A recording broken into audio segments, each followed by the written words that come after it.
Det nuværende forbrug af fossile brændsler får tildelt skylden for at påvirke vores klima og miljø. Derfor ser man brændsamfundet som en ideel løsning til problemet, for de globale oliereserver bliver brugt op. Et brændsamfund bygger på vedvarende energi, som er vigtigt energikilde, som vil løbende udbredes. I Island er det bestemt, at man i løbet af nogle årtier vil omdanne landet til verdens første brændsamfund. Inden 2050 skal Island være oliefrit og udvinde sin energi fra brint, der kan fremstilles ved spaltning af vand ved hjælp af elektricitet. Icelandic New Energy gør forsøget på at omdanne Island til verdens første brændsamfund. De er blevet støttet af EU til deres økologiske bytransportsystem-projekt, som er blevet igangsat i 2001. Derfor indvidede man i 2003 i april en brinttanksstation i Reykjavik for at komme projektet til livs, og efter 6 måneder blev der indsat 3 busser, som alle kører på brint. Det at køretøjerne er støjfri og forureningsfri, gjorde befolkningen i Reykjavik meget tilfredse, så nu venter man på en stor udbredelse af brintdrevne personbiler kører rundt på Island, og senere hen forventer man også, at flåden bliver en del af projektet. That problem using the power of hydroelectricity and the steam from its geothermal waters. Incredibly, 80% of its energy is clean. This is the source of Iceland's renewable energy. It comes from under the ground. The water from this geyser is boiling at 100 degrees Celsius. It's the steam and water that produces cheap electricity. But it wants to go even further, transforming its transport system so it doesn't rely on fossil fuels. This boat, the first of its kind in the world, is part of that project. It's been converted to use hydrogen fuel.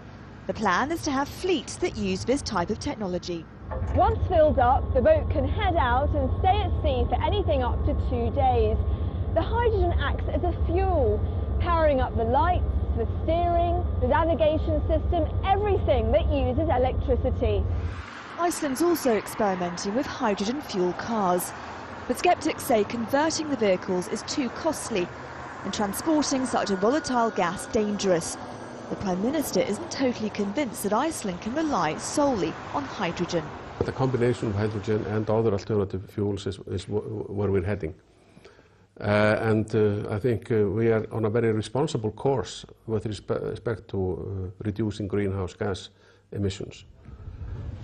Where precisely hydrogen will fit in ultimately is very hard to tell right now. Iceland is one of the first countries in the world to use its natural resources to experiment with hydrogen. It needs the technology to work if it's going to fulfill its dream of becoming a totally green nation. It may take decades for that dream to become a reality.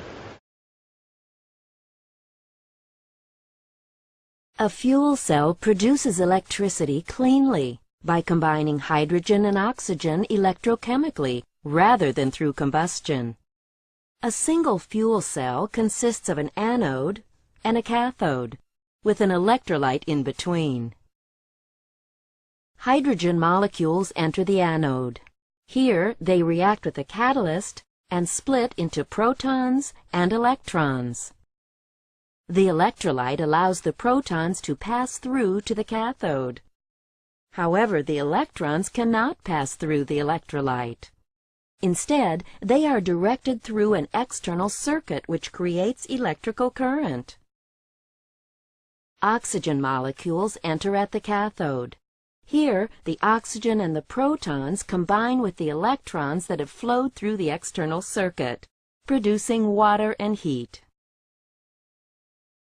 Individual fuel cells are then placed in a series to form a fuel cell stack, which can be used in a system to power a vehicle or provide stationary power for a home or building.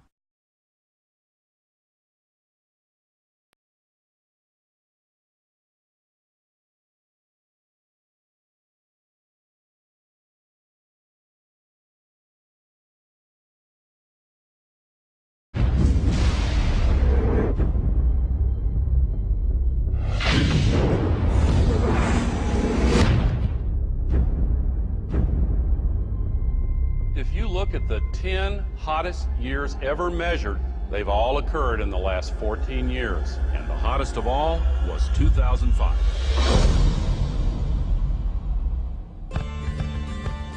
scientific consensus is that we are causing global warming. I am Al Gore. I used to be the next president of the United States of America. This is Patagonia 75 years ago and the same glacier today.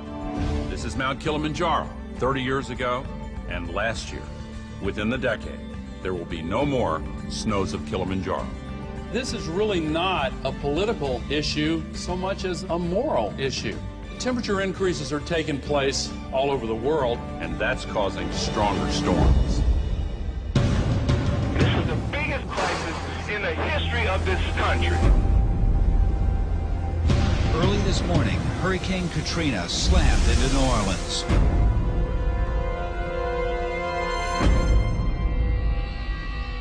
Is it possible that we should prepare against other threats besides terrorists?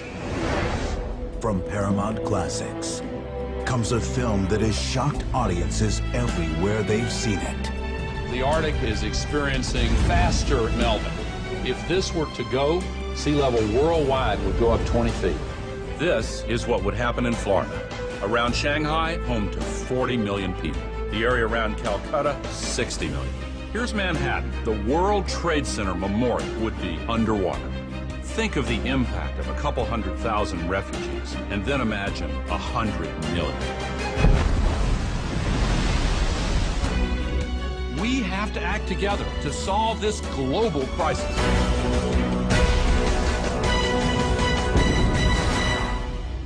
Our ability to live is what is at stake.